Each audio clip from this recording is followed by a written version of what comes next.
Fokus. Jika kita ingin mendapatkan kemudahan dalam hidup, kenyamanan, kenikmatan, maka kunci yang pertama kata Allah, fokus baik-baik, perhatikan, ikutilah, temani, dempetin.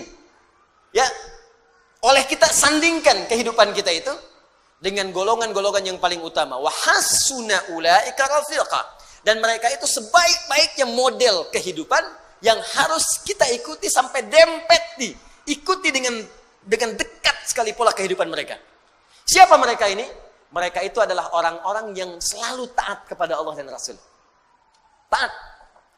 Makanya ayatnya dibuka dengan kalimat Quran surah keempat ayat 69, wa may yuti'illaha war rasul. Siapa yang mau menaati Allah dan Rasul? Taati. Ikuti. Nah, model kehidupan yang taat kepada Allah itu disebutkan oleh Al-Quran ada 4 golongan utama. 1, para nabi. Semua nabi. Lihat sini, fokus. Saya pernah jelaskan ini, ada Al-Anbiya, ada Nabiyin, itu beda.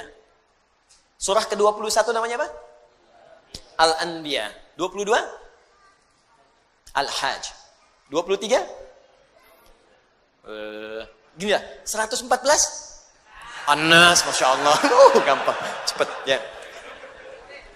21 Al-Anbiya. Ya, Al-Anbiya. Awas, penting menghafal nama-nama surat Al-Quran untuk memudahkan hafalannya. Ya, kami buka karantina, alhamdulillah nih, golongan angkatan kedua itu ada yang hafal 15 hari 30 juz. Ya, saya bahagia sekali. Ada yang 15 hari, ada yang mungkin hari ini selesai itu.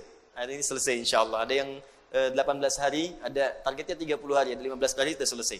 Ya, dicintai, kenali ayat-ayatnya. Ya, bahkan sekarang orang-orang saja melamar sudah syaratnya Al-Quran tuh. Ya, kamu namanya siapa? Masya Allah, saya Anas Pak. Baca surat Anas, baca bagus. Ada siapa yang kedua? Saya Torik Pak. Baca surat At-Torik, baca bagus. Ada yang ketiga siapa? Udah pucat wajahnya. Masya Allah, saya Yusuf Pak.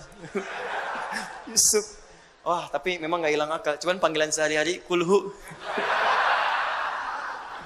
Dari sini. Ada Al-Anbiya, Anbiya. Ada Nabiyin.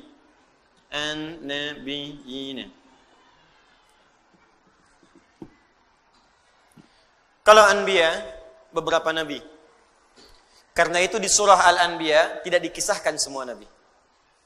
Tapi kalau Nabiyin, itu seluruh Nabi. Dari Nabi Adam alaihissalam sampai Nabi Muhammad sallallahu alaihi wasallam. Jadi Allah akan memberikan pesan kepada kita. Kalau hidup kita ingin tenang, ingin nyaman, ingin nikmat, di rumah tangga, di pekerjaan, di kehidupan sosial, ikuti pola hidup para Nabi. Makanya saat Anda sakit, ada contoh Nabi Ayub yang pernah sakit.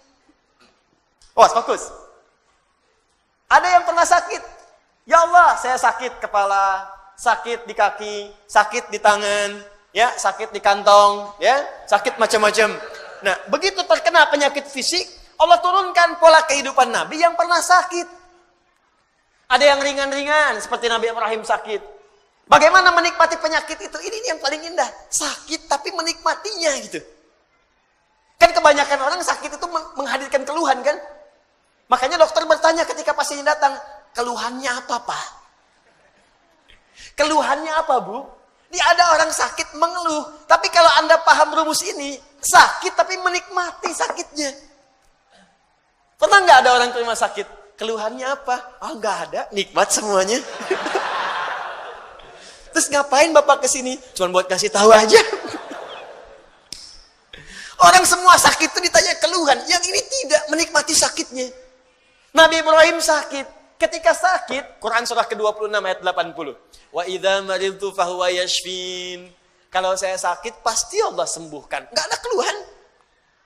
Allah, Engkau yang memberi saya makan. Engkau yang memberi saya minuman. Engkau yang menghidupkan saya. Engkau yang mewafatkan saya. Seperti Engkau menyehatkan saya dengan makanan dan minuman. Saya sakit pun, pasti Engkau sembuhkan. Enggak ada keluhan yang keluar. Yang dahsyat Nabi Ayub. Ketika Anda berkata, itu kan penyakit biasa Ustaz. Tapi saya ini kena jantung. Jantung. Tapi kan masih hidup Bu. Kematian itu tidak ada hubungan dengan jantung. Kematian itu dengan ajal. Ada orang nggak sakit jantung pun kalau sudah tiba waktunya meninggal juga. Gitu. Tapi kan ginjal saya tidak berfungsi, tapi kan mata ibu berfungsi. Ya, tapi kan telinga bapak berfungsi, lisan kita berfungsi. Maka ketika ada orang mengeluhkan penyakitnya, Allah turunkan penyakit yang paling dahsyat yang pernah dialami oleh seorang nabi, yang tidak pernah dirasakan oleh orang sebelumnya dan tidak akan pernah dialami oleh orang setelahnya. Supaya nggak ada yang mengeluh lagi. Ketika mengeluh, Allah kemudian balikan. Ini aja nabi saya uji, dia nggak mengeluh. Kamu bukan nabi, kenapa mengeluh? Tapi kan dia nabi, ya Allah. Diturunkan ayatnya. Kalau ada orang yang bukan nabi pun mengikuti amalannya, maka saya akan berikan kenikmatan yang sama seperti dia mengalaminya. Maka turunlah Quran surah ke-21 ayat 83 sampai 84 itu. Wa ayyuba idznada rabbahu anni massani yadurru wa anta arhamur rahimin. Kata Allah, hei, saya akan buka kisah Ayyub alaihissalam supaya kalian belajar. Ketika ia mulai bermohon kepada Allah, saat sakitnya mulai mengganggu dia untuk ibadah. Di saat sakitnya itu biasa, beliau nikmati aja. Nikmati, sholat ya sholat, ibadah ya ibadah, gak ada keluhan. Istrinya bertanya, papa kenapa gak minta kepada Allah sembuhkan? Kata suaminya, berapa lama kita sehat dan senang? 20 tahun. Berapa lama kita diuji dengan sakit dan begini? 7 tahun. Nanti aja, kalau sudah sakitnya sama dengan sehat 20 tahun, baru saya minta kepada Allah. Saya malu dikasih sehat 20 tahun, saya senang. Kenapa ketika dikasih sakit untuk ibadah selama baru 7 tahun sudah mengeluh? Bukankah semuanya datang dari Allah untuk kita beribadah kepada Allah? Dikasih kaya 20 tahun, kita senang. Diuji dengan fakir baru 7 tahun sudah mengeluh. Saya malu. Nanti aja kalau ujiannya sudah serupa. Jadi bagi Nabi Ayyub nggak ada bedanya. Harta ada, nggak ada harta, tetap ketaatan kepada Allah meningkat. Sakit dan sehat nggak ada bedanya bagi beliau. Sehat ujian untuk beramal sempurna, sakit untuk banyak istighfar. Bukankah ketika sakit ada peluang dosa kita diampuni? Tuh. Dikala cara berpikir kita seperti Ayyub alaihissalam, diajarkan ini zikirnya. Apa jawabannya? Fastajabna. Fakashafna ma bihi min dhurrin. Wa atainahu ahlahu. Wa mithlahum ma'hum rahmatan min indina. Belum selesai sampai sini. Wa dzikra lil abidin. Ketika Nabi Ayyub alaihissalam bersabar dengan penyakitnya, beliau menikmatinya, dan ketika mulai mengganggu penyakitnya untuk ibadah, baru bermohon kepada Allah. Ya Allah, penyakit ini sudah menghambat saya untuk ibadah. Jadi minta sembuh itu bukan sekedar minta sehat, supaya ibadahnya nggak keganggu. Di ketika sakit biasa saja, ketika ibadah terganggu baru minta sembuh. Tuh. Ya Allah, kaki saya sakit. Jangankan kamu, banyak yang sakit kaki. Ya Allah, sakit di kaki ini sudah mulai mengganggu saya untuk bisa ke masjid berjamaah. Begitu caranya. Ya Allah, kepala saya sakit. Banyak yang sakit kepala. Ya Allah, penyakit di kepala ini sudah mulai mengganggu saya untuk khusyuk berzikir kepadamu. Gitu caranya. Jadi begitu Anda menikmati itu untuk kepentingan ibadah, ditutup dengan kalimat wa dzikra lil abidin. Ini aku ingatkan untuk hamba-hambaku yang lain selain Ayyub. Jika kalian mengalami hal yang serupa, amalkan amalan seperti Ayyub merasakannya. Nabi. Anda berdagang, Anda bisnis, Anda bekerja, Anda berdakwah, Anda mengajar. Apa Anda kira akan mudah menyampaikan semua itu? Belum tentu. Kadang-kadang ada saingan, Anda yang ikut tender, mereka yang menang, padahal nggak ikutan sama sekali. Ada yang kemudian berusaha menyingkirkan, menyungkurkan. Ada yang mengajar juga, kadang-kadang ada yang menyoal. Bukan cuma Anda, bahkan ada seorang nabi namanya Yunus alaihissalam. Berdakwah, bekerja dengan baik, disoal oleh orang sampai diusir dari kampung. Masuk kemudian ke perahu, dilempar, ditelan ikan paus. Anda bayangkan, Anda masih hidup sampai sekarang, beliau di dalam perut ikan paus. Tapi kau masih bisa nikmat aja, zikir. Idznada fi dhulumati, ya. Baca ayatnya wa dhannuni. Baca ayatnya 86 sampai 87-nya. Wa dhannuni idz dhahaba mughadiba, ya. Wa dhanna an lan naqdir alaihi. Fanada fi dhulumati alla ilaha illa anta subhanaka inni kuntu minadh dhalimin. Tadinya gelisah. Enggak enak tuh. Ditelan dalam perut ikan paus. Kira-kira tuh di dalam perut ikan paus itu, maaf ya, terang atau gelap? Udah pernah masuk? Pengap atau nyaman? Ya, kita kebayang aja pasti pengap, sempit pengap. Dalam perut ikan yang sangat besar itu sempit pengap, tapi masih bisa berzikir kepada Allah. Alla ilaha illa anta subhanaka inni kuntu minadh dhalimin. Alla ilaha illa anta subhanaka inni kuntu minadh dhalimin. La ilaha illa anta subhanaka inni kuntu minadh dhalimin. Allahu akbar. Apa jawabannya? Fastajabna. Fastajabna lahu. Ya, wa najjaynahu minal gham. Perhatikan jawabannya. Tadi Nabi Yunus alaihissalam masuk ke dalam perut ikan paus. Tapi ketika dijawab doanya, jawabannya bukan mengeluarkan beliau dari perut ikan paus. Ya. Kalau mau konsisten, fastajabna lahu wa najjaynahu minal hut.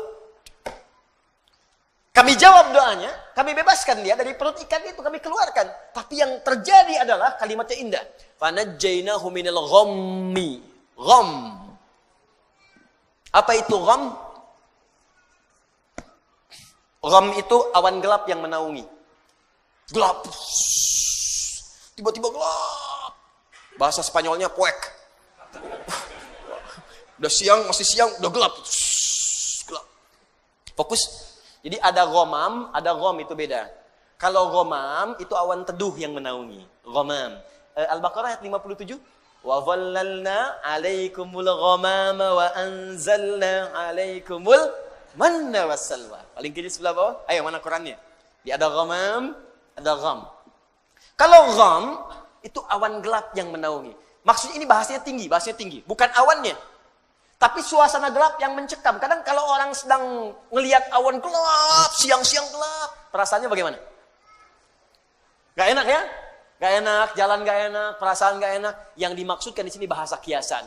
Ada orang yang mengalami situasi yang gelap, bikin sesak. Seperti Nabi Yunus berada di perut ikan paus.